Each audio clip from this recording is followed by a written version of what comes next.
all to this fun competition, except nobody knows if there's any opposition. Face so friendly, smile disarms, everything's good, no cause for alarm, cause I'm like you, and likewise the same. But for you this is work, and for me it's a game. Give a thumbs up if you know what I'm saying.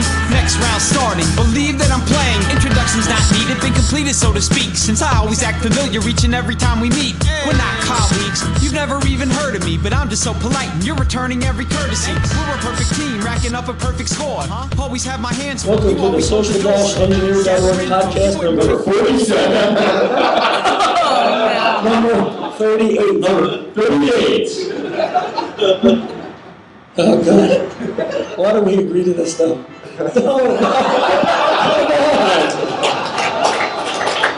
That is not the Social-Engineer.org podcast. No. Dual, if you're listening, that's not the name of your music. We did not replace you. Dude, seriously, I'm going to even do a dub over the way it is. That would be awesome. Yes. And have beatbox. And then I'm just going to play the whole friggin' podcast, and I'm not going to stop. Dual, if you're here, please don't do a version of that for Dave. Please. It's like a bunny suit or whatever the hell it is. It's a bunny suit. It's awesome. You have a fanny pack on that picture? That's the weird part. I was a tourist, okay? I was a tourist. You need something to hold your maps and water bottle. The camera. Yeah, there's not really many places to put stuff there. Not a lot of pockets in an outfit. Number 47. 38. 47. Just 47? No, I'm not doing number 47. Then you'll see 38. No. Stop confusing me. I'm looking for the numbers for Brad. Okay, so like I was mentioning before, we're gonna some new people have come in. Let me just tell you what we're gonna do before we actually get into Q&A and anything else. We're gonna do a live call with Brad Smith, the nurse.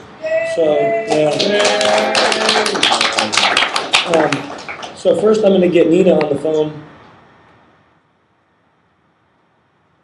and then we're gonna tie Brad in. So. Let's hope we can make all this work through the magic of Skype.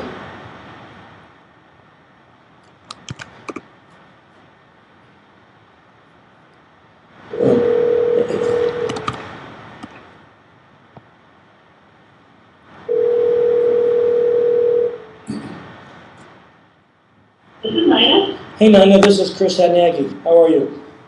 I'm good, Chris. How are you doing? I'm doing good. By the way, you're on, don't say anything embarrassing because you're on speaker with like 2 billion people in the room. So, we called you first. We didn't get Brett on the phone yet, but we got a lot of people here. We want to at least say hi to him. Do you think it's a good time to get him on the phone? Yeah, I think so. And the nurses are, they have you on the schedule, so they are ready to help him with the phone and things like that. So he knows that you're calling. So I think he's pretty excited about it. Okay, then I'm gonna add another call to this, and Okay. I hope I don't hang up on you when we do this. Let's see. It's not the way to do it. Number 47. No, that's not the way to do it.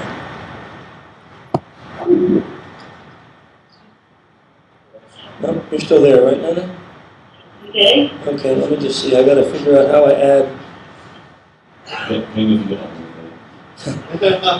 I'm so sorry, I'm stupid. Chris, do you help with that podcast? Yeah, I don't know how to do anything with a podcast. I can go find someone that knows what they're doing. Hold.com, everyone. Nina, what's gonna happen is I'm gonna have to call that number, and then I think I'm gonna be able to meld the calls. While I'm doing that, you may be put on hold. Okay, that's fine. Okay, so if I... No, we don't need hold music. No hold music. Okay, here we go. We got ZZ Top in the audience, so we can... Guys.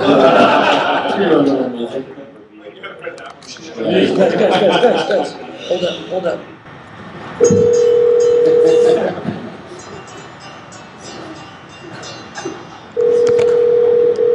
Please don't jam right now. Please don't jam. Nina, sorry, we got disconnected from the internet. That's okay. Okay, I'm going to try this again. When we get them on the phone, will you be the one speaking to them? Yeah. Okay. Yeah.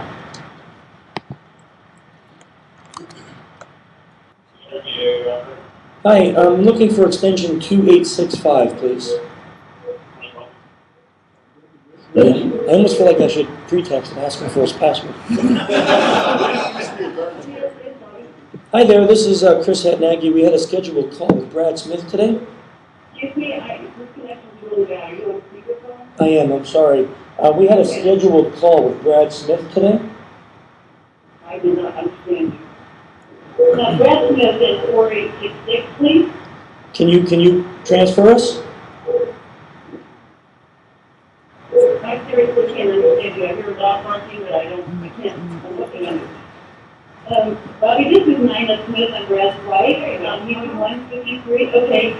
We'd like to talk with him, and I think his extension is 4866. And if you could help him with the phone, that would be good. He's actually coming down the hall at me right now. Hold on.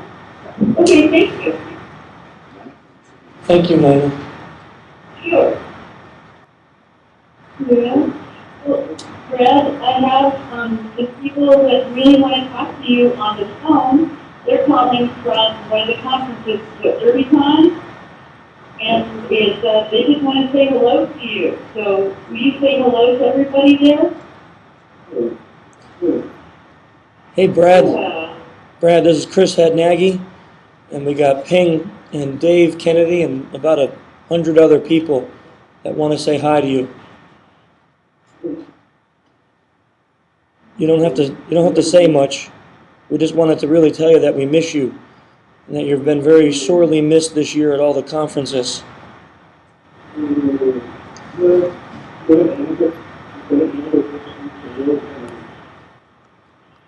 Yeah, don't be back at it again another time, won't you, honey?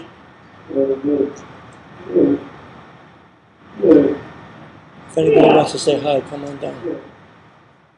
So, let's see. We're going to be moving to a new house soon, right, Brad? Right. Yeah. And we're going to be moving to Colorado. Hey, Brad, it's Dave. Hey, man, I just want to say I so much to stay away from my wife. Can you hear what they're saying to you, honey?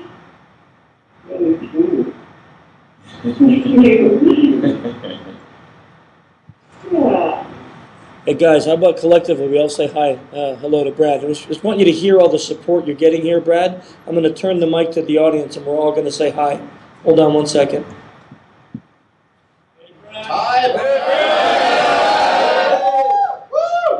Oh my God.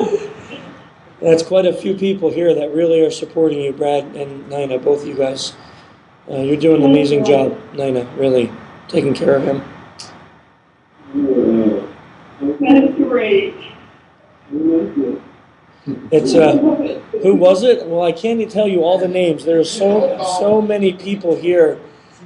We have Jack Daniels is here, Paul Asadorian, Mr. X, a bunch of people you don't know, Leonard, some guy you don't really care about, some other people. You have Banshee, you have Sub and Alice, you have Ping. I'm just looking around the room. You have Boris. Yeah, you got there's just so many people. Probably many that know you that I don't know. That are here just to say hi to you, Brad. We really, really miss you. I'm not sure if you got the picture, but at Black Hat this year, there was a picture of you in every hallway. And it said, have you tweeted about Brad today? So there was a lot of people thinking about you constantly throughout the conference. Yeah.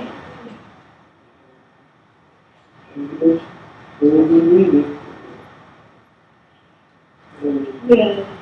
It's really great, Chris. Yeah. We love you guys. We really do. And means a lot to us. Thank you. You're welcome. You're welcome. We're going to keep you guys in our thoughts and in our prayers. And as always, Nina, if there's anything that we can do, please just tell me. We'll try to make it happen. Okay, we sure will. Hey, Brad, when you can talk better, we're going to get on the phone again, okay? We're going to do this again. I want you to come on the podcast when you're able to not be so tired from talking, and we'll get an interview with your recovery process. How does that sound?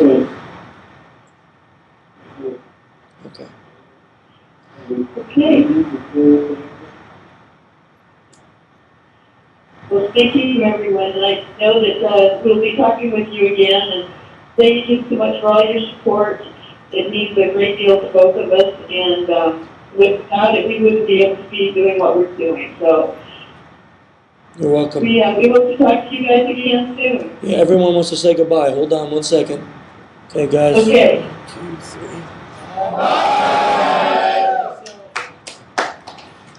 We love you guys. Thank you guys too. Thank you. Bye, Nana. Bye, Brad. Bye-bye.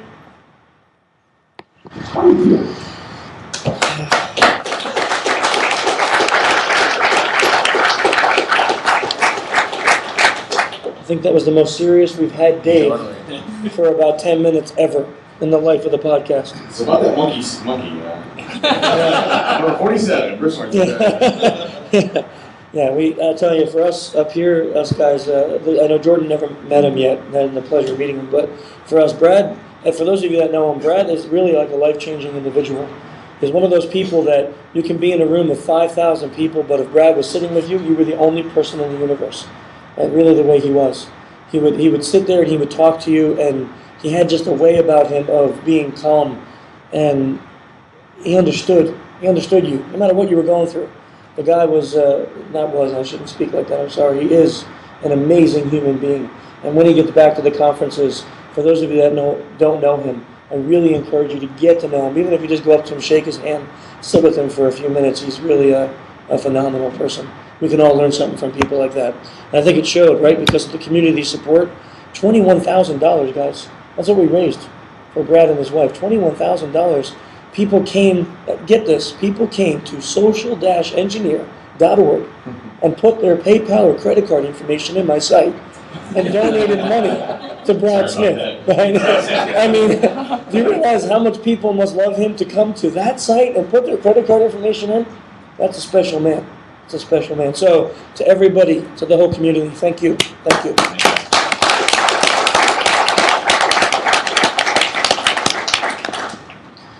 Okay, we're gonna lighten it up. Otherwise, we're gonna start crying up there. So we tweeted out that we wanted some questions because we had a guest scheduled, but we weren't able to get the guest here. So we had a few questions that were sent to us. One of them was centered around this whole monkey story. So just to tell you some of the background here, Dave has been pranking me since literally our relationship started. And usually it involved pretty horrible things, or things that would psychologically scar normal people for many years.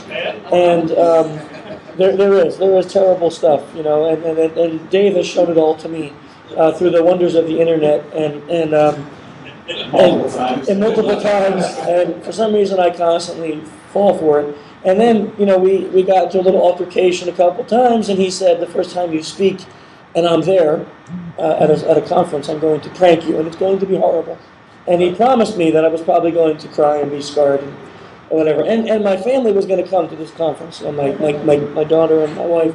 Yeah. So Dave promised me that it was going to be clean and fun. Yeah. Now, clean, I thought, but then they put an ad in Craigslist. No, so actually there's a whole story to this. I never even did that. So that had nothing to do with your talk at all. And it had nothing to do with anything, but I used that against you to make you so effing paranoid. Like, he was, you know, you got him, what, Wednesday? Yeah. So he gets him Wednesday, and the first thing he's like, what are you going to do to me? Seriously, what are you doing? Seriously, what are you doing? I'm serious, what are you going to do? I'm like, dude, don't worry about it, it's not going to be that bad, it's okay, and I walk away, you know, and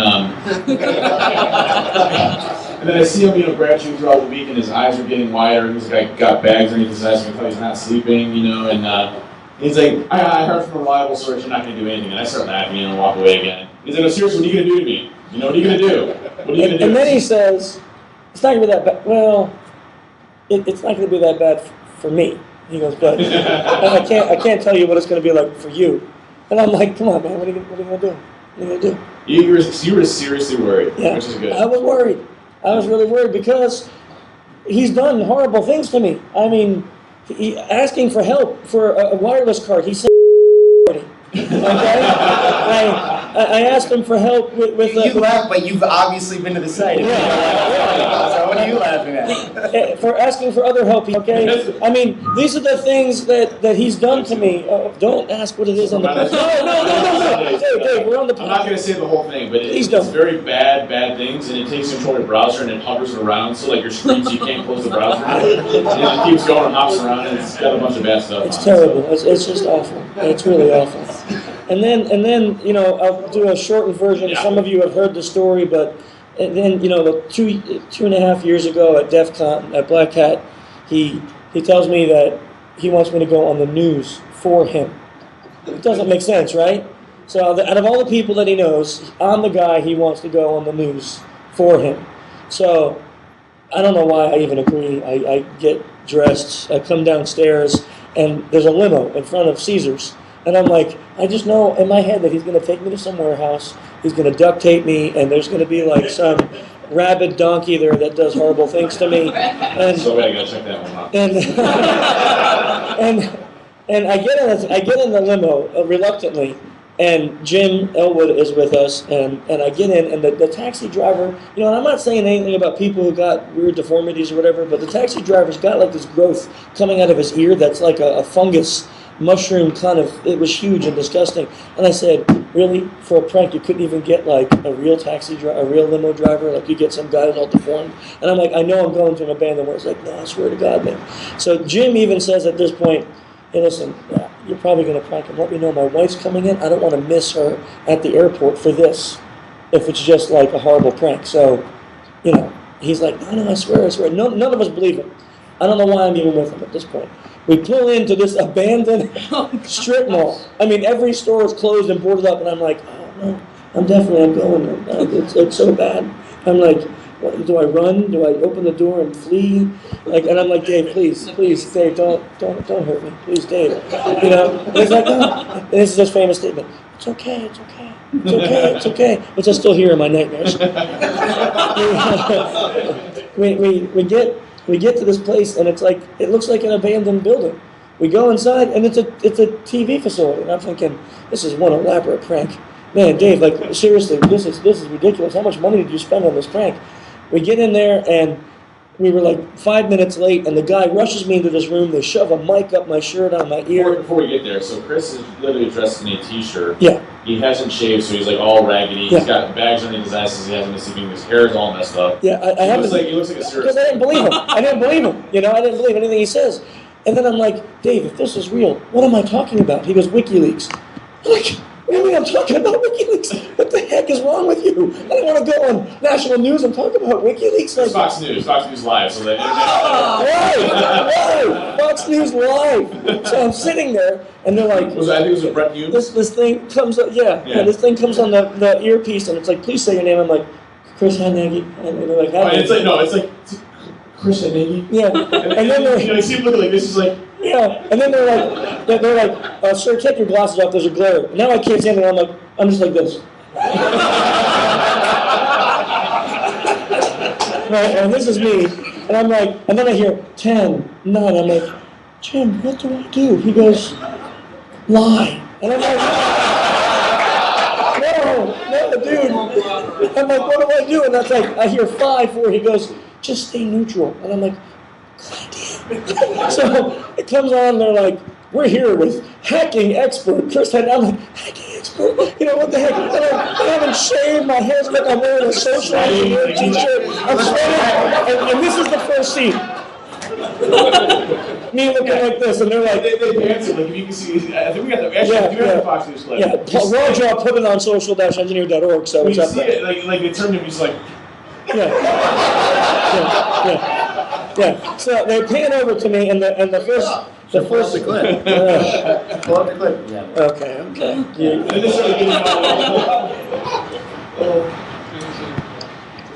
Keep talking. So, hang on, I'm pulling the clip up. I can't do two things at once. so I'm loving all this. So I'm like, awesome. It's not going good. So the guy comes on and starts asking me questions, and I'm really trying to just answer them in a way that is very, very neutral. You know, I'm like telling him, you know, anytime you air your dirty laundry, it's not a good thing. You know, but the freedom of information. I'm like stuttering all over the place. And then, and you're going to hear it when it comes up, the worst thing happens. He mixes me up with Dave, and he says, so when you were part of the military, would you want your information out there? And I'm like, I was never part of the military. and he's like, he looks at his notes and he's like, well, yes, you were a part. And I'm like, no, I was never part of the military. He's like, well, if you were part of the military. And I'm like, I don't know what to say. And I'm looking at Jim, and Jim's over there tweeting, check out human hacker crapping on Fox News Live. My phone rings, and Jim has my phone, it's my wife. Where's Chris, and why is he on the television? And Jim is like, and he's over there, and he's like, oh yeah, he's on the news right now, you can see it. He's like, yes, everyone's calling me, wondering what he's doing, talking about WikiLeaks on the news. And he's like, I gotta go, I'm in the studio. He hangs up on my wife. So she's like texting, what the heck is going on? Expand it over to the right.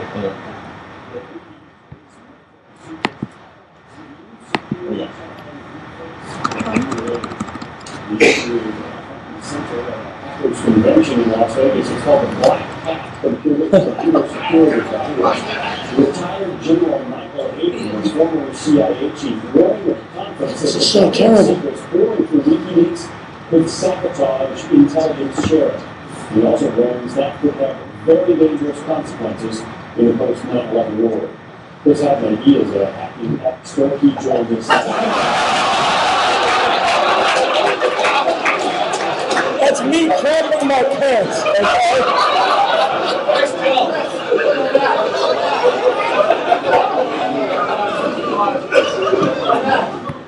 He joined us live.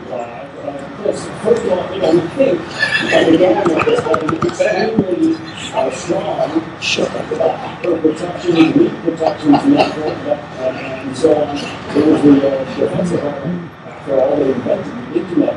What happened? Well, we're actually sure. Can you explain?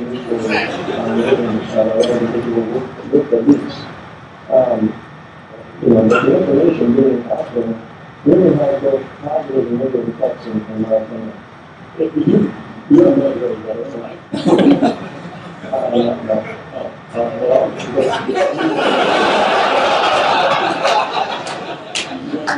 When this kind of stuff gets out there, I mean, if one Army private turns out to be the release, it turns out to be the source for these 90,000 leaked documents, you got to think the Pentagon is going to have to take a closer look at who it allows to have access to this kind of information. It's the problem with information released on the internet is the same whether it's an individual or it's a government, like in this case. Anytime information is put out on the internet, it can be very damaging and embarrassing, and very dirty running all over the world. We see this every day in the security community with people using social media sites in order to release information to the whole world, and then they end up getting hacked, identity thieves, things like that, attack them. But this is different on a very much larger scale, where all this information is released from the government in one way, it's the power field damage. So it's nice for people who want to be informed about these situations. They now have this information. But on the same hand, that's him on the side. Very largely is out in the open of the government and telling them it could be damaging and it can be embarrassing.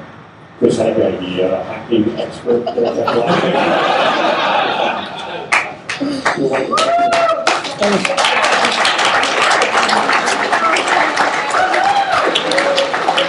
I mean, wouldn't you say by now that this is like the worst prank you can ever play on somebody? I mean, this is on for the rest of my life. This is what I gotta live in, you know. You did great.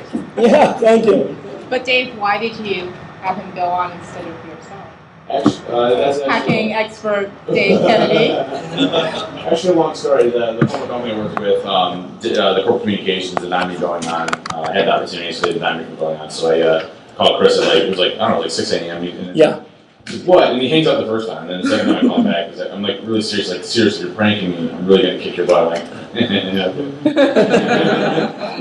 This is worse than a prank. I mean, It was terrible. It was like so horrible. And then I got my mother-in-law calling me. And she's from Thailand, so she has a really thick accent. Doesn't really understand English too much. Why are you called acting expert? And I'm like, please stop, please don't ask me these questions. Call your daughter, talk to her. In the meantime, she's trying to call me. Why are you on the news? And I'm like, I don't know. It's good. And she goes, why are you friends with him still? And I'm like, I don't know. And then when he was coming on the podcast, she's like, why did you invite him? I don't know. What's wrong with me? I think I was abused as a child, and the only thing I know is pain. Well, the first way that I actually met Chris, and he already kind of hit on a little bit of the story, but he's in IRC. And I didn't know him at all. I was one of the ops in the Backtrack channel. And he comes on and says, hey, I need help with, I think it was like a Ray Link, Intel driver or something like that for a wireless card. I'm like, absolutely, man, just go to this website. And he clicks it. And he's freaking out, and I didn't know all this in the other end, and I'm laughing my ass off. But he keeps hitting the X button like really fast as he's trying to get out of it, and he closes the IRC button. And so we were laughing in the channel, giggling, and he comes back on like 10 minutes later, and he doesn't remember the name that actually did it. And he's like, this guy was just in here. He told me that. I'm like, dude, don't worry, we banned him. Not a big deal. Not a joke. Not a joke. What's your problem? What's your problem? He's like, oh, I need help with the Ray Link, blah blah blah. I'm like, oh.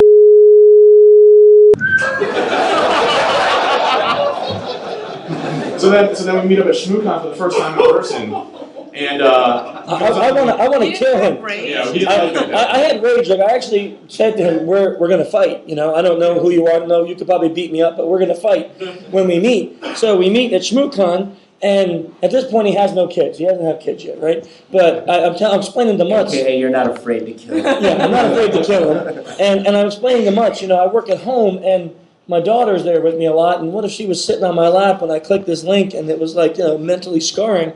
So he tells Dave, God, the guy works with his kids, just ease off, please. So Dave comes up to me and he's like, listen, buddy, I'm sorry. He goes, I'm really sorry. He goes, listen, I have kids too. Look, here's their picture. And it's it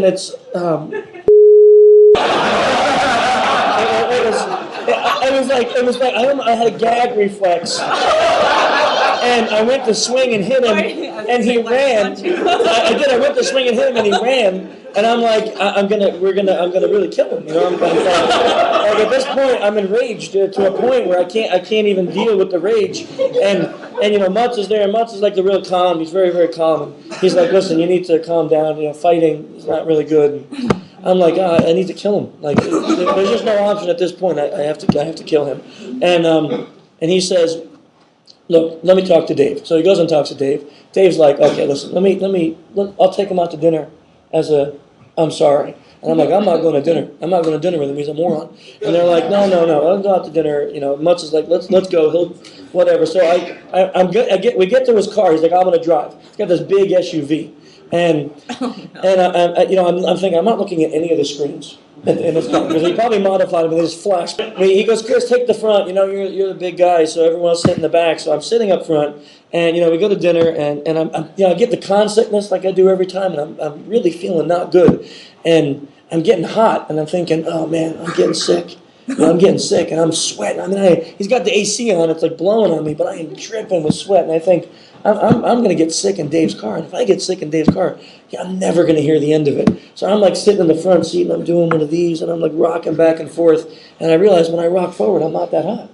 And I rock back. Right? He had modified the seat heater in his car so you can boil a pot of water. And he has a knob by his seat that he just turns up every now and then, a little bit. The back of my pants were so hot, they were almost charred. So I leave on, I'm like, my ass is on fire!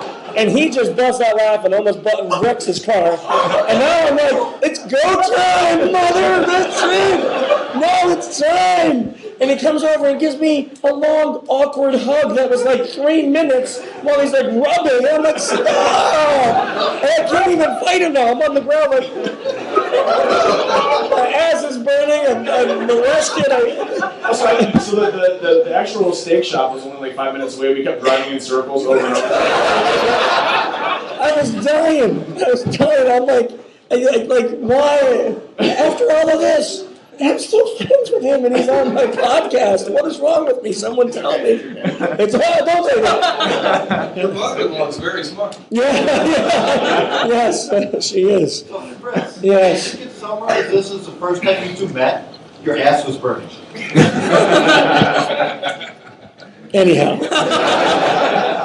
that leads us 3.5 years later, where Dave is supposed to prank me at this conference and makes me literally sick for the last 2 days of worry that it's going to be some horrible disgust on the screen, or he's going to alter my presentation somehow. And so I actually did have one prank, and it wasn't anything spectacular, but what we're going to do is, as people were entering, we're going to tell them, we're going to give a signal, and everybody's just going to get up and leave in the middle of your talk, but like randomly. But like, that's not that funny. So then I came up with the whole the whole monkey thing was perfect. Like one of the guys posted on the internet that that we wanted a monkey that was diaper trained and could throw poop, and I'm like, this is perfect. So I had him convinced that he was gonna have a monkey throwing poop on stage, and so maybe you see him on stage. Like if you look at the videos for the movie, he's literally out there looking at me like this.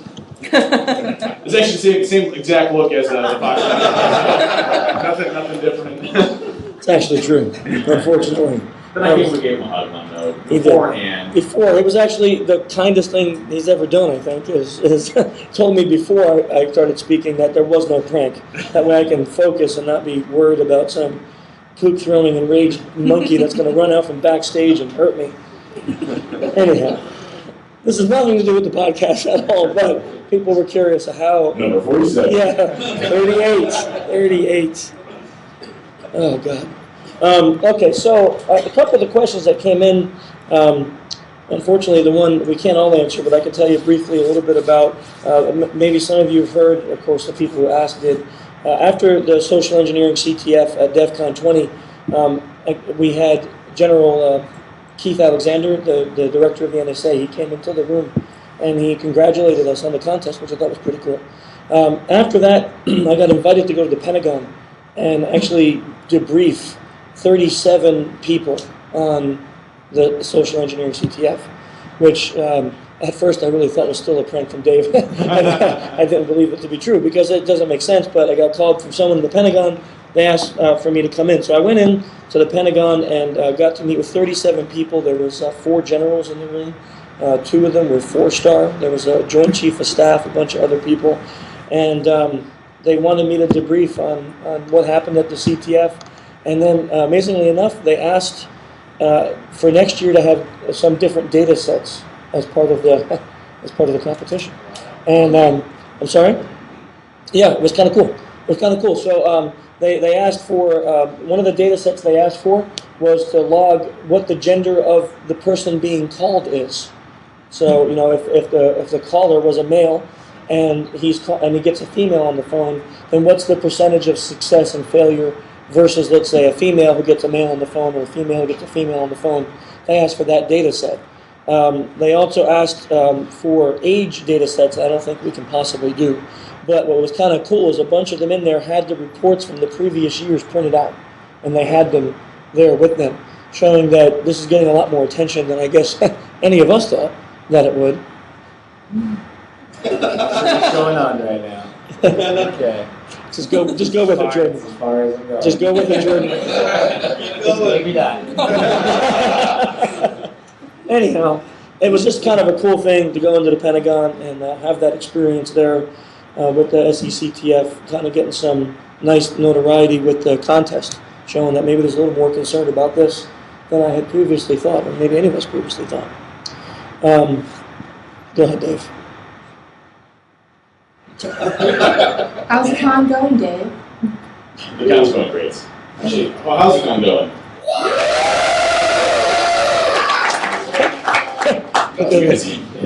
Yeah, the audio spike. So, I mean, the credit goes out to you guys, so thanks. The con's going great. We had a couple minor incidents. I guess someone was so drunk they peed in the elevator. Sorry about that. It was the white one. I was still up, actually. And then, that was pain. It's been really good. No problem at all. Sorry. And next year, You better be in the left one. Yeah, both at the same time somehow. So I'm shooting down from the 17th floor and I get it just right.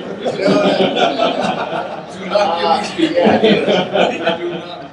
Yeah, that is not allowed, by the way. I have to put. We have to put those caveats. So next year we're going to say no peeing in the elevator. Because you guys are hackers, so if it's not written down in some place that you're going to go do it. Like some guys last night, it's actually pretty funny. Some guys last night apparently it wasn't written in the CTF rules that you couldn't physically lock up the door and try to gain physical access to the servers. So at 2 in the morning they tried locking the door as well. Unfortunately, the CTF guys were still in there drinking beer.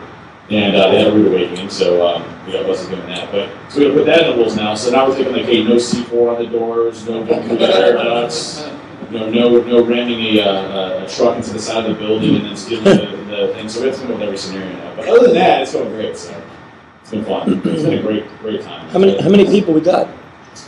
I don't know the exact count right now, but definitely well over the thousands. I think we're probably like 16, 17 now. That's great. And then last year we had that many? Last year we had 1,000. Nice. Big growth from 1 year. Yeah. There's, just on the conference stuff, there's still a lot of talks about, what we want to do as far as growth and keeping it the same and whatever. So we're definitely taking input from people on what we want to do. One thing we don't want to have happen is make it so you guys can't get to the conference. I felt really bad when the conference sold out. I felt really bad. So that's where we skinned it around, looked at exactly the accounts we got. We opened up another additional amount of tickets just to see if we could get people in. But I hate having to do that. So that was the worst. Actually, selling that was the worst. Also, guys, this is the first time Jordan's ever given a speech at a hacker conference. Right. So that was today. It was fun, actually. Yeah, there was like 4 people in the room. It was awesome. Yeah. Did you actually push him into Dave's lap? Yeah, thanks. Good looking. Wow. Nice ping. So, Yeah, it was really cool. Yeah, that was kind of exciting. It was a nice speech about him social engineering top secret government personnel into divulging information over Facebook and LinkedIn. In theory, yes. In theory, yes. How you would do it if you wanted to do that. Yes. Exactly. That was kind of cool. We said it in the last podcast, but those of you that don't know, Ping has recently left Black Hat and now is At ActiveBonds. So that's kind of cool, huh? Kind of cool.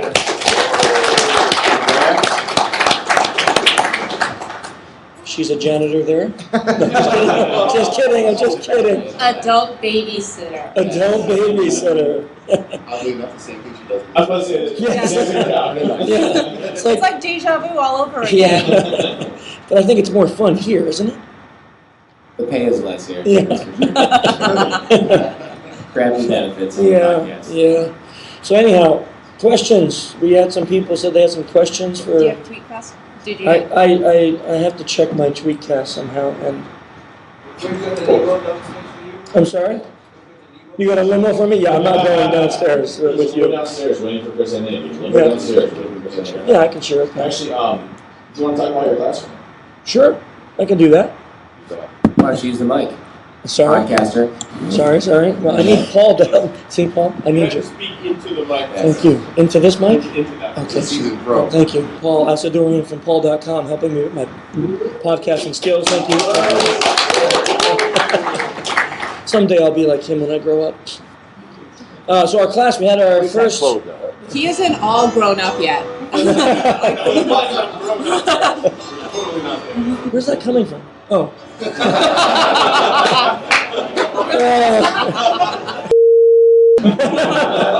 PG. That is not a bad word. There's little kids in here somewhere.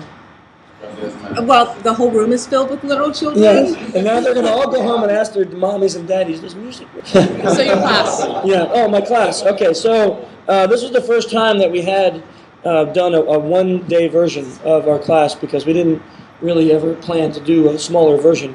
We tried to debate if we should try to squeeze everything into one day and just give you a little taster, or if we should just take one day from our 5-day social engineering course and do that. We chose the latter, to just take one day and I cannot be serious talking about. I'm gonna stick Ping next to you because you're not gonna do that. No, you wouldn't do that stuff to her. You really wouldn't. No. So we sold out our class here, which was kind of cool, and we had a nice full classroom. We had people that we did elicitation, rapport, and communication styles, and then we sent them out on homework assignments. And Eric, no, not in here. Okay, we had one of the teams that we sent out to go get information from random strangers. Actually, it's kind of a funny story. They walked up to someone that works for AccuVant, that's a social engineer for AccuVant, and tried to get SE information out of them.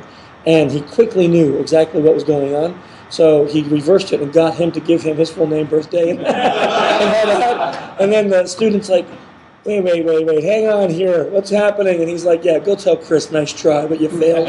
So they came in the next day and they were like, I don't know, but he knew about your class and we failed. So that was kind of cool. But that was neat to have a 1.5 day version of it here.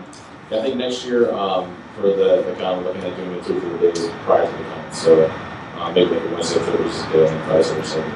That'd be cool, yeah. Also, I think we'll be back, hopefully, if we get invited. Yeah. So I'll be having my own con right next door at the other hotel. A hacking expert con, yeah. And you will definitely have a monkey. Yeah. Monkey con. Monkey con. Okay, so I don't want to talk about my course too much more. Let's see if we have any questions from the Twitterverse. Unless you guys have any here. For anybody on the panel? Ignore all the real people in the room and look on Twitter. I just asked. Hey, Chris. Yes. So how do you prevent your students from doing bad things with the stuff you teach them? It's kind of like this ethical dilemma I have. I was actually talking to Deviant when you're teaching people how to pick locks. Do you ever have at night you wake up with a rock? Some of the people are really bad with the stuff that I talk.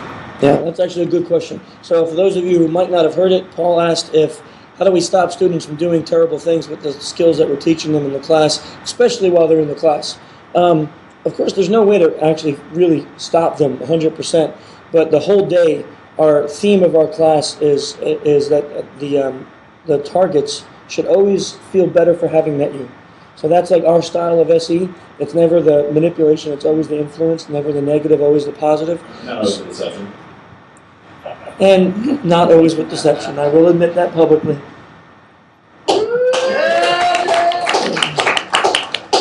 He's got to have at least one win in his life. So we just try to encourage them to always use it for the positive, teach them how to use the positive skills, and we tell them when they go out. At the end of the day, it's kind of like the SECTF at DEF CON. If you do something bad, it's not us that you're screwing, You're going to be the one getting in trouble. So, but, we I don't know yet. We haven't had anybody that took it to an extreme level. We haven't yet. We had some people that pushed the bar a little because we have some of our exercises could be, and if people like Dave were in the class, could be twisted to be very sexual, and they're not. We have one rule, is that. You can say something like that. What? Hello, because of the stories you just told about your. I was really young. You were really young. This is 3 years ago. Anyhow. Outwardly. So we really pound into them that when you go out, the last thing you want to do is turn this into some kind of exercise that can get really negative or creepy, and then if you do it this way, you'll see the benefits. So we try our hardest to really promote that for the students, and so far we haven't had anyone push the envelope. We had one student that actually got a date, actually 2, one in this class. He got a date from. It was with Dave. Yeah, it was with Dave. We weren't going to say that part. And there was a debriefing as well. Yeah. I'm surprised how far they took it. I mean, it just. So He's got pictures or something. No, he went out and he was walking around and he met this woman at a club, and they started talking, and he built such a good rapport with her that she said, I got to get up at 4:30 in the morning for work, so I'm going home. And he had said, no, come on, stay for a little longer. She left, felt bad for leaving him, and came back. She came back and sat with him for 15 more minutes, and then she invited him out to her birthday party or something. The next night, came here, picked him up from the hotel, and so I haven't seen him since then, so I don't know. I don't exactly. Yeah. So he's either in a trunk somewhere or really happy. I'm not sure about one of those 2 things have occurred. So, but I'm going to go with the happy part because that lets me believe that my class is always positive and good, and nothing bad ever happens. So, and then that happened once in Seattle class. We had a student get a date from Well, that was problematic because he was engaged. So, yeah. Good question, though. Thank you. Any others? Yes, sir. Given that less than 15 minutes ago, you were talking about your asking on fire, how can you try to say this PG? Two ways. His question, first of all, for those of you who couldn't hear it, is the fact that I was telling stories about my rear end burning off, is how can I claim that this podcast is going to be PG, this is the power of editing. So when this podcast goes onto iTunes, every bad word in it will be beeped out, and then I will maintain my PG rating in iTunes. But for you, dear folks here live, you are getting a PG-13 rated podcast. So I apologize for anyone who's offended. I got icy, bro. No, please don't. What are you going to do? Wait, not on my laptop. You gotta chug that. Why? I iced you. What do you mean iced me? He's gonna drink it. You made. You have to drink that. Drink it. Why? This is part of the rules. No, but what do you do to it? You drink it. What do you do to it? Nothing. It's just it's legit. If this is like roofied or something. You only can make it through podcasts. Wake up in another interview. Use my new Acuvant. Rupees don't work. I Twist used to off. take those back in high school all the time. Oh. My phone's broken anyway. Yeah, we need it to sweat. Ooh, this smells like urine. It tastes like. What did you do to it? Seriously, what did you do to it? There's nothing wrong Is with there a it. pinhole in this? No. Where's the temporary It's legit. I didn't want to. Why do I have to drink this? Because I get ice. It's a game. You got ice. Why aren't you drinking one, Dave? Because I did one earlier. He did. That's not chugging. I have to chug it? Do we have to wait? I can't chug it. Intern Mike did a better Go, job. go. Yeah, I know. Intern Mike did one better.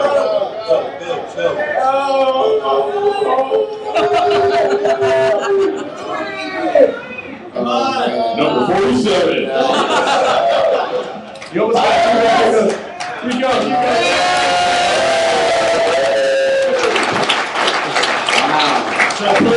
That was actually clear before we gave I've never seen anyone drink this that fast. Per tournament rules, though, you now get to select somebody who gets ice next. You can't make me. I already did it. Well, of course you can You pick don't have to be in this room. You can just tell me. Yeah, later on. Okay.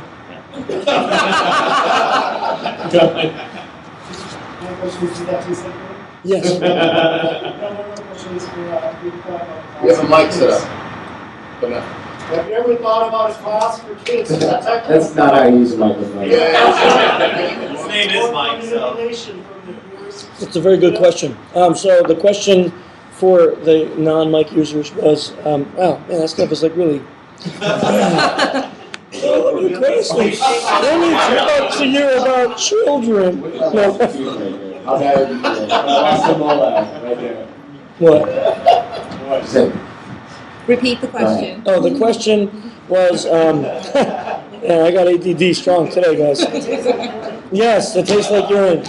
The next part of the question was, have I ever thought about doing a class for kids that focuses on how not to be manipulated or influenced by your peers? Dave just made you chug. Yeah, that's right.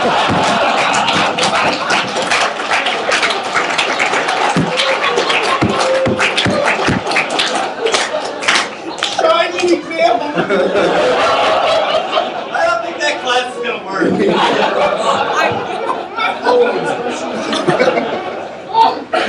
Why did we let Paul Asadorian in here?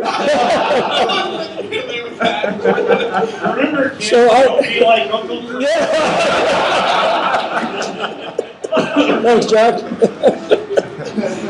Yeah, at this point in my life, I'm probably not the best role model for children. We're in a room full of children, so the adult Chris will speak now. Okay, so it's just terrible because he's so right too. But before this incident right here, when I was more responsible and thoughtful, I really got to look at this and make sure there's nothing in there. There's the kids CTF at DerbyCon. Oh, God. What the heck is that stuff? It was actually clear before I gave it to Dave. Wow, that was really horrible. That's like lemon urine in my face. Party out. Yeah. So, okay, let's get back to the real question. DEF CON SECTF for kids. That usually involves two things. I give a speech. We have like a little 1 hour class for the kids, and then we have a social engineering capture the flag, which involves them using SE skills just to solve puzzles and ciphers and other things like that. And so that's the class part. This year was the first year I decided to try to do something just about that topic. Actually, it was about how to use social engineering skills for the positive in school. There was 3 different scenarios. One with your parents, one with a teacher who's unreasonable, and the third was with other students who may be either harassing you, hazing you, or making fun of you. I can. Like I knew something was going on. Yeah. So after it was only 1 hour, but after that, a lot of the parents and the kids that were there said that it was the most enjoyable speech they had for their kids out of the CTF. So we actually talked about it a little bit afterwards, kind of expanding that, and maybe doing something a little more extensive for kids on that. It's a hard thing, I think, because I don't know really if we fully understand what kids go through in public school nowadays. When we were just talking about this actually at lunch, when amazingly enough, no kidding, we were just talking about this at lunch. When we were all going to school, I mean, even if you got into a fight, Jordan and I both had the same experience. You get in a fight, and the next couple of days, you're best friends with the guy. It doesn't matter. Right? You're having a party, you want to come over. It wasn't like today where, these kids are getting so harassed that they either commit suicide or they come in with a shotgun to school. So the problems are different, and it needs to be addressed. But what's the best venue for it? Open to suggestions, because if we can actually do a class like that for kids that would benefit them, I think it would be a great idea. I really do, and I think SE skills can be very useful in that. Critical thinking is the main part that we teach in our class. Being able to think outside the box, not being pressured to do things that you really don't want to do. Like drinking urine. Give it another one. No, give me another one. Do it! No. Do it! Come on, Chris, come on. Don't be a sissy. Don't be a sissy. No. Let's do one. I already did one. Everybody's doing it. Dave do one, another one, and then Chris will do another one. All right. I'll do one. Ping. Later. Actually, Later. She just throws me under the bus. I'm not throwing you under the bus. I'm just saying that Dave will do one, you'll do one. There's no peer pressure. If he doesn't do one, you don't do one. Of course he'll do one anyhow. How about another question? I'm looking just to see if we had any... That's just again. I don't. It's about not to do that. Yeah, that's why he has the beer. So it looks like he's drinking, it's really absorbed by the beer. With a name like Jack Daniel.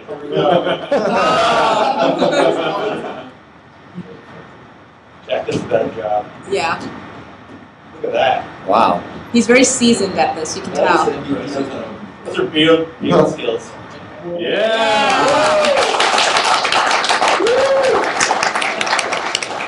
Damn, that's nasty. Yes, it is, isn't it?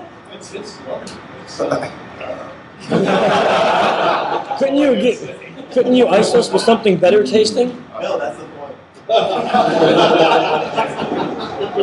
Well, you know what's funny is all the questions coming in are the ones that these guys are here asking. Especially, who's the guy about my PG rating? No, did he leave after that? He's offended? I'm really sorry about the PG rating. Oh, nice. Everyone's talking on Twitter about my Fox News debacle. Thanks, Dave, for that. I have a question. Yes, sir. To the mic.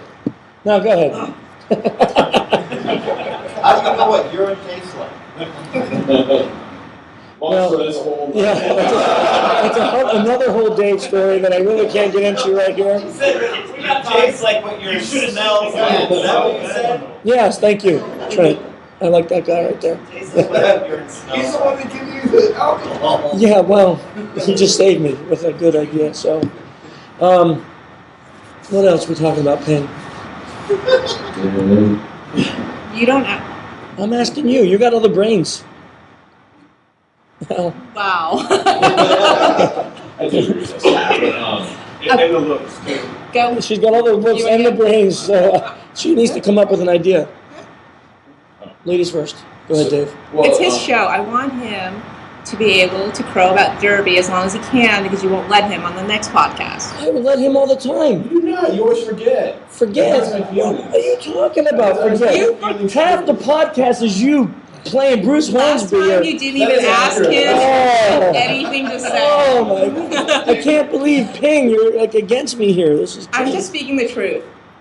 What I will say about Chris's talk, and I only got to see certain portions of it, but going into there, it was a standing room, which was awesome. So a lot of people interested in social engineering, which was Chris. We actually told him that HD was in that room talking. So. That's why I had so many people. Yeah. Yeah. Thank you. No, but I mean, the talk around social engineering is so applicable. So my question, I guess, to this whole thing around the conference is, you had a whole bunch of students, right? And they all had homework to go out. What was the most successful method for them getting information? That's a good question. Thanks, For Dave. me, it's usually being naked, but I'm just... That's the way you get information? I'll call you.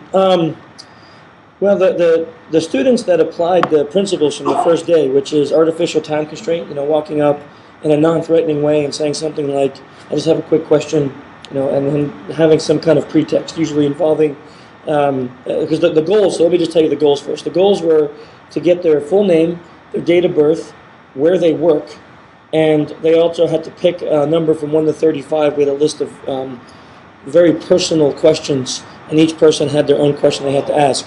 Things like, what was your greatest fear? What's the biggest accomplishment you had in your life? Different things like that they would have as questions that each student had to get a total stranger to answer this in a conversation. So the methods we teach them usually involve, because again, if you don't know the person and you come up, you just start a whole conversation, it can be a little awkward. People don't feel comfortable. So what we teach them to do is have what they call an artificial time constraint. Tell them you're only going to be there for a few moments. Tell them you only have a couple seconds. Usually, that's good theme music for the story. So the students who use those methods, the students who went away from DerbyCon, and we found those to be more successful. The students who stuck close to the hotel met all of you people, and you're already security-minded people, so they weren't getting their questions answered too well. But when they went out to the clubs and the local area, and I've seen micro-expression issues here. you want to see a micro? So we had a group that went out to a bar, and the way they described it was a bar full of very young, scantily clad women, I guess. And the waitresses served alcohol in shot glasses in between their breasts. So is this Hooters? No, it wasn't Hooters. That sounds way better than Hooters. You buy a shot, and then the waitress puts it here, and then you drink it out from. To me, It's a strip club. No, it wasn't a strip club. That was a thing. And Chuck E. Cheese. Chuck E. Cheese.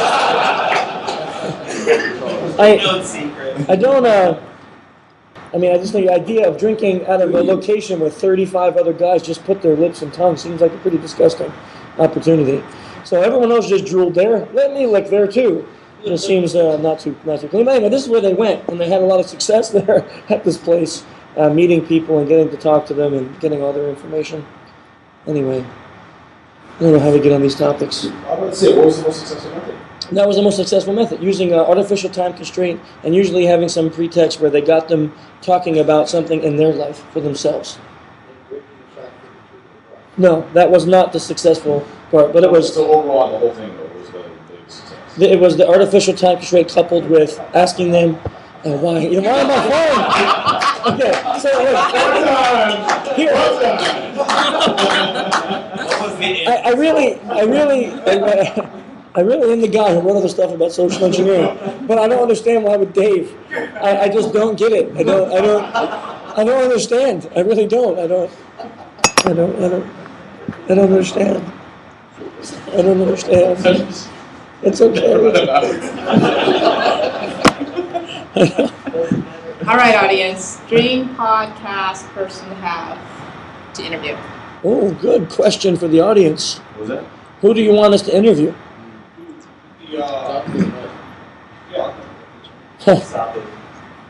Sabu. Yeah, he's in prison. Yeah.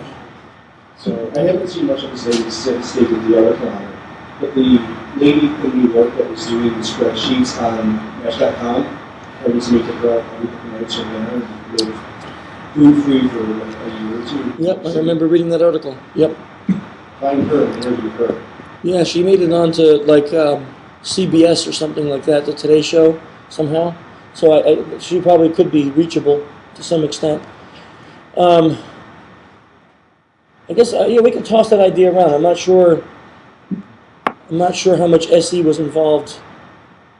I'm not sure. What do you guys think? How many? Talk to that individual and have them buy you lunch or dinner or whatever. Yeah, she did this like for how many months though? It was several months ago. Yeah. Yeah, in New York City, she lived for like free. Yeah. You really don't think about that, right? Yeah. Exactly. Yeah, no, that's a good one. You're writing that down? Yes. Okay. Other ideas? Who else? Yes. Who? Frank Abagnale? Yeah, I actually tried him for the last 2 years, and he won't do it. I actually spoke to him. Yeah, he said that for him to come and do a speaking, he wanted lots of money. First of all, we never paid a podcast guest ever, and he did not want to talk about his past with people like us. That was the statement I got. Ask him if he'll take a check. Yeah, that really is a good one. I would love to have someone like that on the podcast, but unfortunately we can't get him. That's the guy from Catch Me If You Can story. You know, that would be a really good one to have. How about other ideas? I got something I'm going to try to think about. Okay. In California this year, I could go to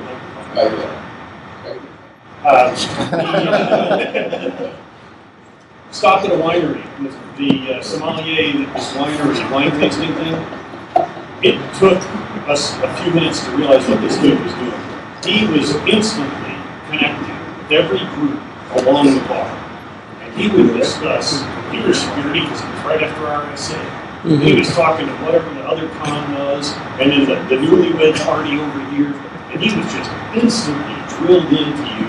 And man, this guy made you think he cared. It was just amazing. Yeah, that actually would be a good kind of guest. I actually had a similar experience on a plane.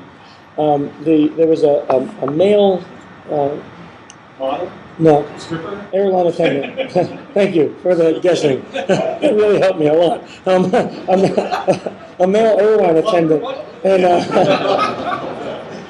why are you all like Dave? I don't get it. Isn't there anyone like me out there? Because you react. If you stop reacting, they'll stop typing. I love crude comments. Ha, yeah. Sweet. All right, so we know the theme for next year's DerbyCon is going to be the Haggle Chris. Anyhow. So anyway, you met just so I met a gentleman, same thing. He was walking up and down the aisles. He made everybody feel really welcome. I actually gave him my business card. I told him I'd like to interview him about how he got such good social skills, but I think I freaked him out and he never, social-engineer.org, email me. So I'm not sure, but if we can find people like that, those are great interviews. Because a lot of times, they might not even realize how good they are at it, but just talking to them about their life and how they were able to gain those kinds of skills. Wasn't that something that you often say about like Kevin Mitnick, where just kind of born with those type of skills? Yeah. You just go and talk to people about those without even being taught to learn, right? Yeah, some people are just like that. That's what I always say about Kevin. I once remember asking him how he learned to do all the things that he did, and he had no answer because it was just something that he did. It wasn't like he learned it. As someone like me, I didn't just have these skills from birth. I had to learn them. I went and actually practiced and learned things.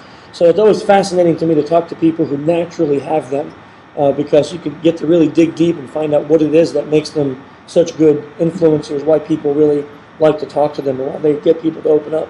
That'd be if you have a contact number, that would be awesome. Yeah, great, I'll give you a card. Yeah. Somebody was supposed to do Who's that, Nick? Josh Corman. Oh, sorry. Oh, Josh, yeah, I'll talk to him. So that's a good one. We got 2 good ideas. Any others? I like Ping's question. So far we've done like psychologists, doctors, radio hosts, law enforcement, authors. Chuck Norris. That would be cool. I don't know what we talked to him about, but dang, that would be awesome to have Chuck Norris on the podcast. We could just make Chuck Norris jokes the whole time. Seriously, I would have them all. Yeah. Did you hear Chuck Norris died this morning? No. He's okay. He's fine. Yeah.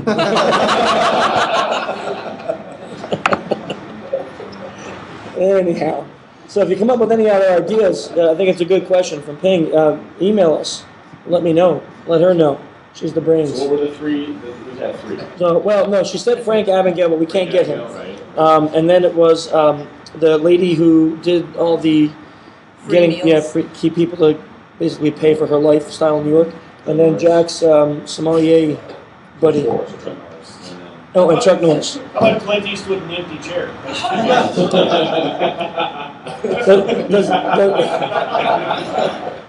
Does anyone know? Eastwood in the empty chair would be amazing. Does anyone else know how to get a hold of Chuck Norris? Anyone here knows how to get a hold of Chuck Norris? That'd be really. You don't get a hold of Chuck Norris. Chuck Norris, I hate him. Boom! So the four totally gonna work. I'm not doing that. I'm not. See, I can be taught. I can be taught. I can learn. I can learn. Dear God. I think we're also trying to get some different people on, like people that are in the science field, behind some of the skill sets that we always talk about, like influence, some of the things like micro expressions, nonverbal communications. We're always looking for people that study and research those areas, so that way we can interview them about their studies. We're hopefully going to get some doctors that did a lot of studies in trust on the podcast in the next few months. So we're working with that. We have a guy that Jordan is good friends with. To tell him a little about, don't ruin the whole thing, but so that your buddy who's going to come on the podcast in a couple months, Sean Stevenson? Yeah. Oh, yeah, he's 3 feet tall. He's in a wheelchair. He's got married, and he's like a super motivational speaker, dude. He's really awesome. He basically was, when he was a little kid, he has a degenerative bone disorder. So his bones break like chalk. And so like when he sneezes, he like breaks 3 bones. Unbreakable. Yeah, it's probably similar to that. And instead of being like a whiner and whining about his life, he's turned into this like super positive, motivational dude. He just got married like last week. Yeah, and he was just like, he just reframed his whole life. He was whining about how his life was horrible and he was going to die, and then he just decided one day, I'm not going to whine anymore, and I'm going to change. And he like literally reframed his whole thought pattern and became a different person. It's a really fascinating story. So we're going to have him on, kind of discuss how he was able to do that. So any ideas like that, people you know like that, we'll be glad to take an interview. We like to have interviews like that. Chuck Norris, if you can get a hold of Chuck Norris, Dave, you will have earned your keep, and then we'll allow you to stay on the podcast. No, we're not getting Bruce Hornsby. No. Seriously, I am going to do a fundraiser. No. Everyone here gets a sticker, but him. Everybody. If you do a live one, it'd be amazing. Sure. All the time. Yeah. For being creeps. Yeah. We get some guys like, and some usually I think it's a prank too, because I figure people would never call an asses. But one guy, I can't even repeat what he said. But he was just like, I want to learn how to. Oh God, I gotta censor the heck out of this. He's like, I want to learn how to copulate with as many females as possible. And I was just like, no, seriously, who is this? What do you want? And he just turned out to not be a good fit. And there's a lot of guys who just kind of want that, and that's not really what we teach. So we try to get those guys away from us. Just because they're going to bring the whole class down, and a lot of times they're just really immature. Or guys that are angry at women, we hate those guys. Those guys are bad. So yeah, so we turn those guys down. I mean, we don't like do it in a... Oh, wow, that left a mark, that one. I can't get over it. Uh-oh. This is going to get dangerous.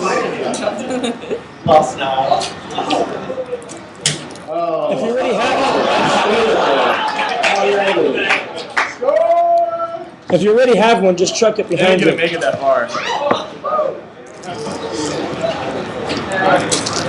Oh, nice. Hey! Sorry. Do we have any other questions?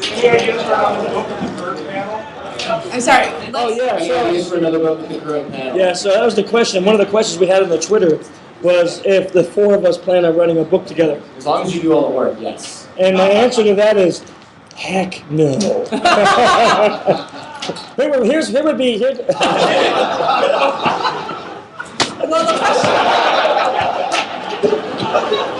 There are pins attached to this. No, guys. Ends. We don't want to read it. Oh, sorry. That's Does anybody not have one? We have like. Well, we had. There are no more. No, there's a million. Wait. You cannot lie, the organizer. They don't have them up there. So if you have extras, can you put them up there, Nick?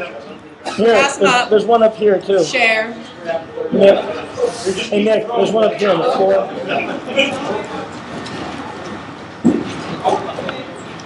Wow, this turns up here, Nick. Do we have another question? Here, Nick.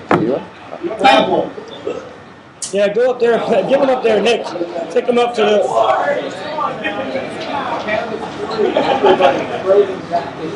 There's probably tons around you, Mr. X.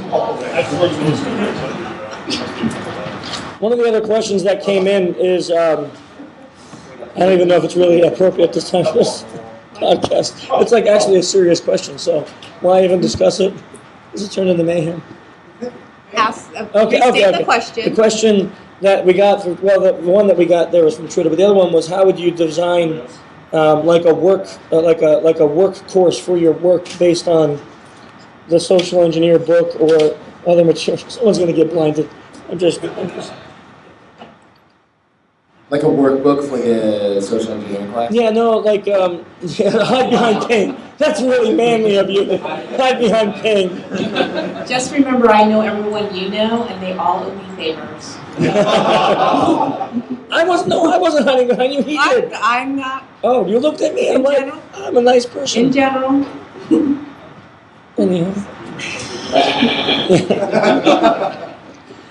Are there any other questions that we can deal with? No. You have to answer the question that you just restated. What was the work? Tell me the question. I am the future president of a local IA chapter in Michigan. So what it is an essay bank program, one of the schools of excellence. And one of the skills that we're all lacking is the social skills. So I asked Chris, how do you use this book as a work group study to taking What you do is you send them to Jordan's boot camp first. No. And then you send them to Chris's class. We're college students before. Sorry? He said they were poor. Okay, then next question. Anyway. Anyhow, you're screwed and there's no help for you. The podcast is free. Yeah. Yes, sir.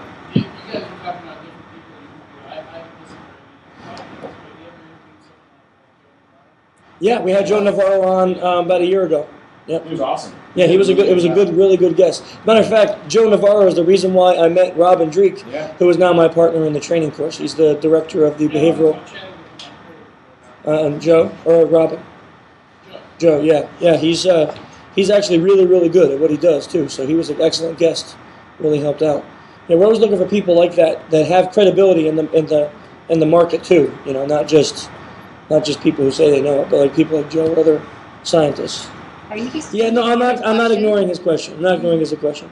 I think if you really wanted to develop a program that's centered around communications, of course, anything in the social engineering book can cover that. You just have to kind of take out the whole pen testing angle. But my focus would be on the areas like rapport. So I would use Robin's book, The 10 Steps to Building Rapport with Anyone. I would use that book as a basis for the rapport, elicitation, and then the communication styles. Those would be like the three areas that I would probably focus on first, just because I think those would really help. Okay, but those are the areas that I probably would focus on as far as for a communications class. Sorry? No, I'm not. I already been iced. No, you can't be iced twice. Give it to Jordan. I'll do it. I'll ice. I'll take. I have an ice on me, right here. Hang on. Damn. No. there's Nick. There's some pins around here. I don't know if you want to throw them at people.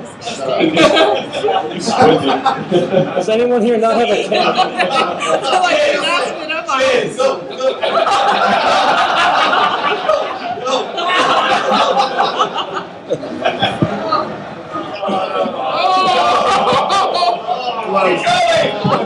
Man up. Keep going! Come on! It's horrible, isn't it? Chug! Chug! Yay! Like, no. So awful. It is, I'm telling you. It's the worst.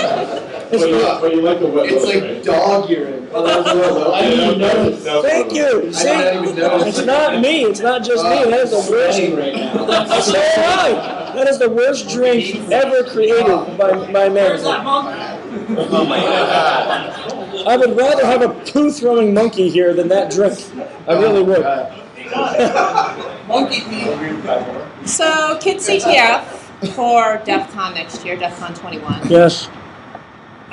We would like to get some ideas as to what the kids can do, because Chris apparently spends a lot of time making it way too easy for them to complete. Don't give me that look. You give me that look every time I make a suggestion. He is so resistant to me. I am not resistant to you. Not very He gives me.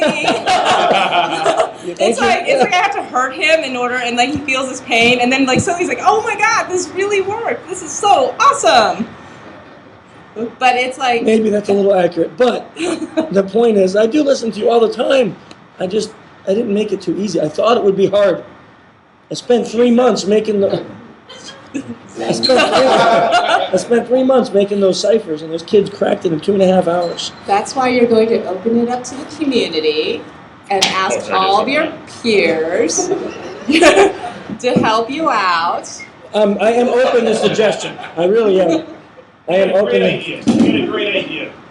Go, Jack. Come on up. Somebody, a volunteer, like say Chris. Chris, Yes. wait, which Chris? Chris. The hacking expert?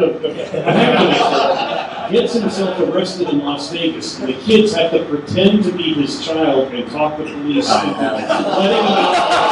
That would be so awesome. And all it would take was one person to be man enough to be thrown in jail and things. Jack is volunteering. I like this idea.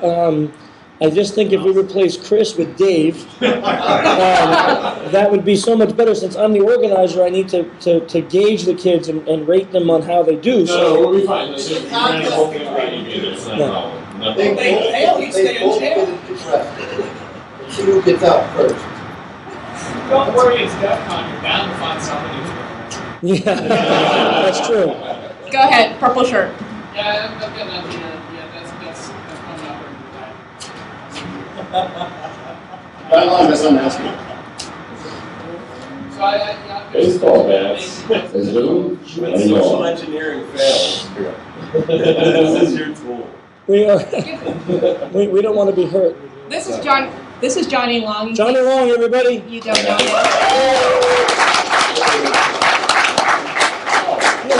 Johnny, why don't you come on the podcast and save us from stupidity? Because he's never in this country.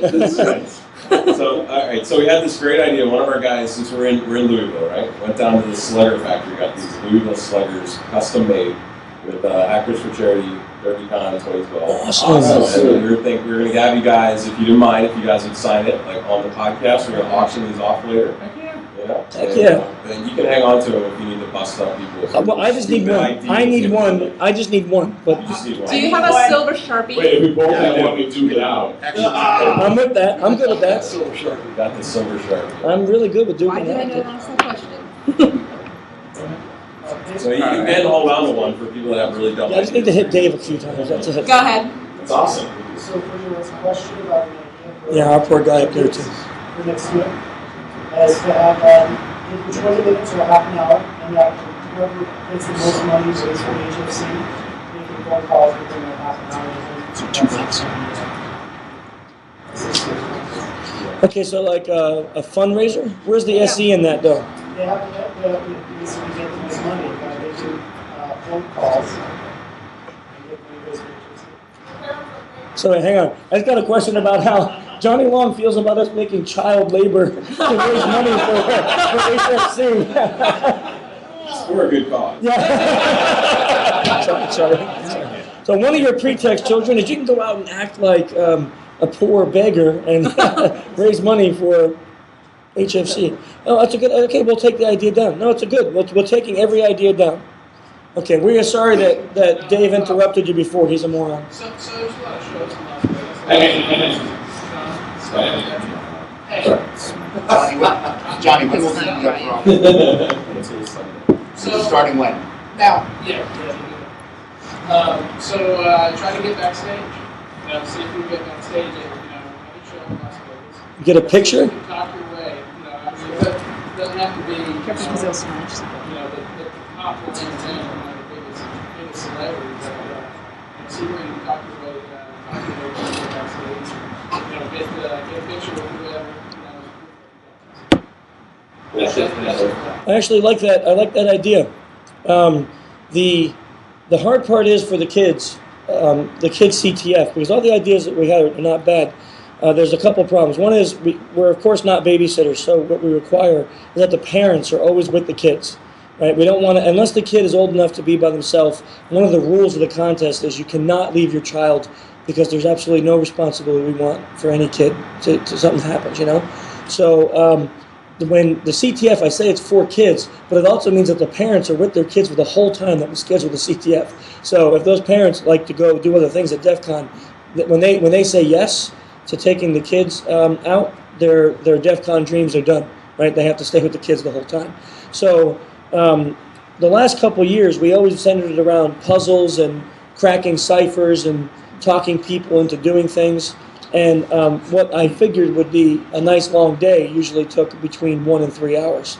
So this year I was thinking more of turning it into some kind of game similar to this, where they have challenges where they have to get to different places. And that would take actual social engineering skills, and then the pictures of them being in a certain location would be good. So I like your idea. The hard part will be, of course, is that they have to have their parents with them too. And one of the rules, of course, has to be that they can't tell the person that they're seeing that they're part of a competition, right? So, but I like that idea. It's really good. Autographed baseball. Autographed baseball bat. Thank you guys for letting us crash your party. Thank you, John.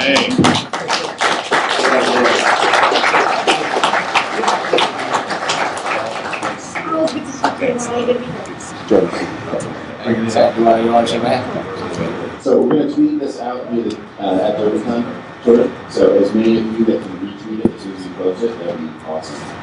Retweet what? About the auction for the sluggers. I'm like, retweet what the SCCTF idea is? Chris Hedney is a hacking expert. That's a hashtag, brother. Chris Hedney, hacking expert. Do you have someone else? No. Were there other ideas?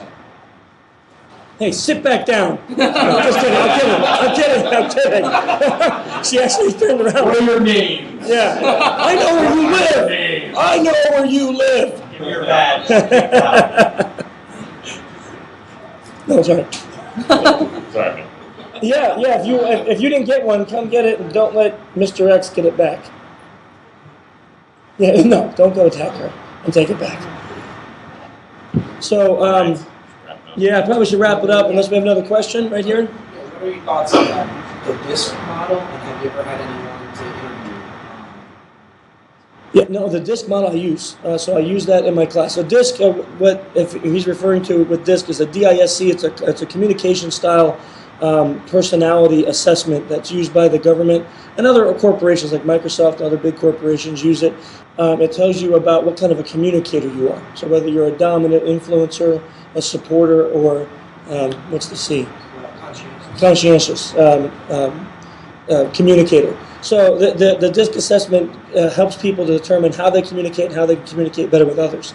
The first day of our class, half the day is actually spent each student taking the DISC assessment and then learning their communication style, and then and then they get to learn how to communicate with others.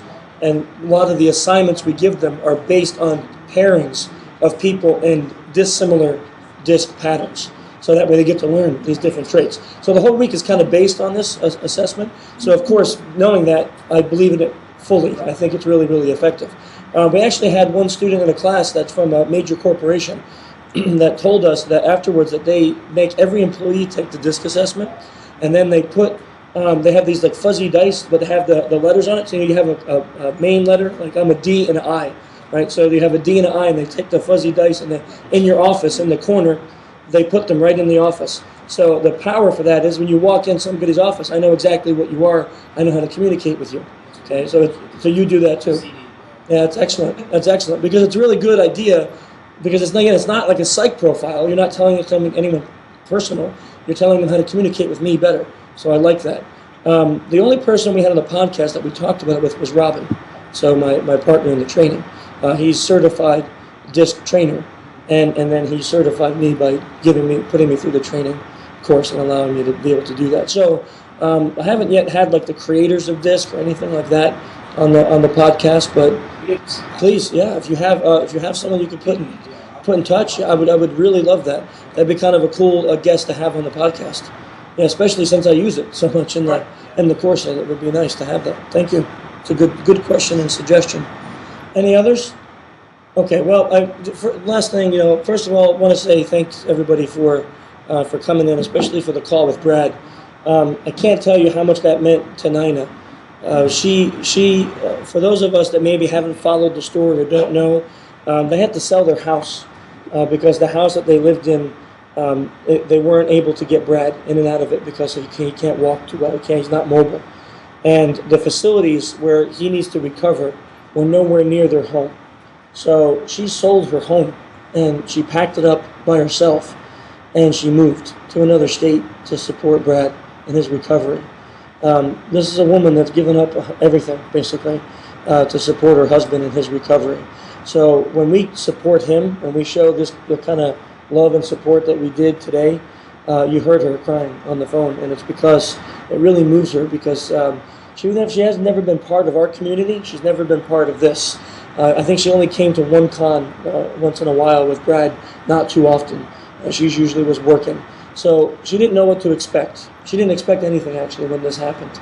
And when it did happen and we reached out to her and we told her the support level that we wanted to give, she didn't really believe it at first. Like, why would complete strangers want to do this for someone like Brad? And it wasn't until all the cards and letters and notes and videos and pictures and emails came pouring in telling her the effect that Brad had on people's lives that she began to realize what kind of a man she was married to.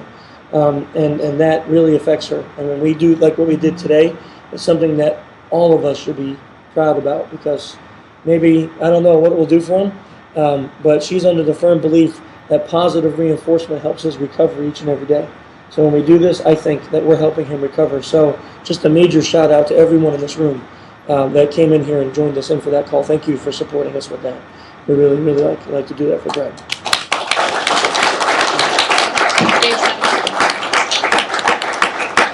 And Dave would like to have a closing remark too. Yes. So anyhow, that was good, Dave. Thanks. Really appreciate that closing comment. So now we'll wrap up the podcast, number 38, and number 47. I'm just number 47. 38. Go ahead, Dave. Don't forget the party tonight. It's going to start at 9 o'clock till whenever. Yeah, there's going to be like lots of dudes there, so it'll be awesome. I will be there. Okay.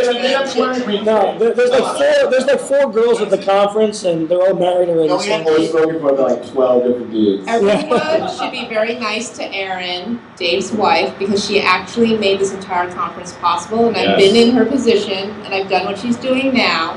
So everyone should be very nice and tell her thank you and bring her. You've been married to Dave? Just about. Feels like it just being on the podcast. I'm sorry. I had to leave him and then Erin picked him up. But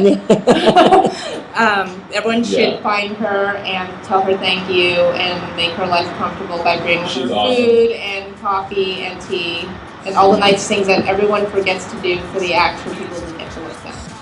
great. Seriously, she's Yeah, I mean- the reason why this whole team was successful. I mean, seriously, for Erin, right? Come on, guys. No, please.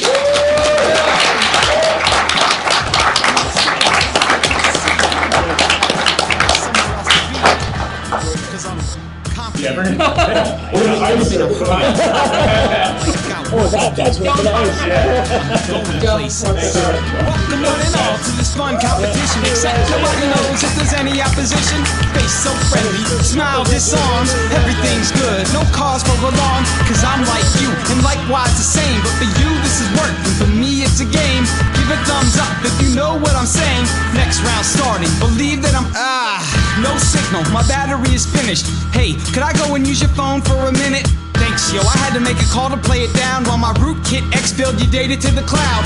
Plan to stall, stand appalled, gotta take my time scanning all your systems, the ones you didn't wipe. Scamming y'all, I got terabytes of drives. Cannonball in the dumpster when I dive. Black and white, all the info with the details. And what type of person really prints out emails? Still intact, all the sentences and questions. I mean, paper shredders really aren't that expensive. Yep, we want it all, the kit and caboodle. It's not that impressive, I just know how to Google. Found the CEO with the social network name, sir. Nope, it's dual core, we're just leveraging the framework. Welcome one and all to this fun competition. Except nobody knows if there's any opposition. Face so friendly, smile disarms. Everything's good, no cause for alarm. Cause I'm like you, and likewise the same. But for you, this is work, and for me, it's a game. Give a thumbs up if you know what I'm saying. Next round starting, believe that I'm playing. Welcome one and all to this fun competition. Except nobody knows if there's any opposition. Face so friendly, smile disarms. Everything's good, no cause for alarm. Cause I'm like you, and likewise the same. But for you, this is work, and for me, it's a game. Give a thumbs up if you know what I'm saying. If you know what I'm saying.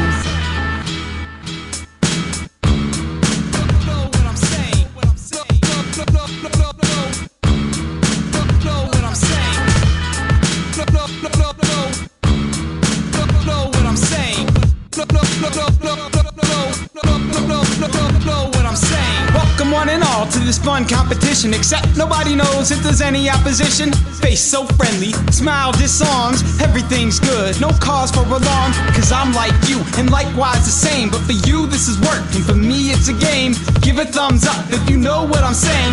Next round starting, believe that I'm playing. Know what I'm saying. Know what I'm saying.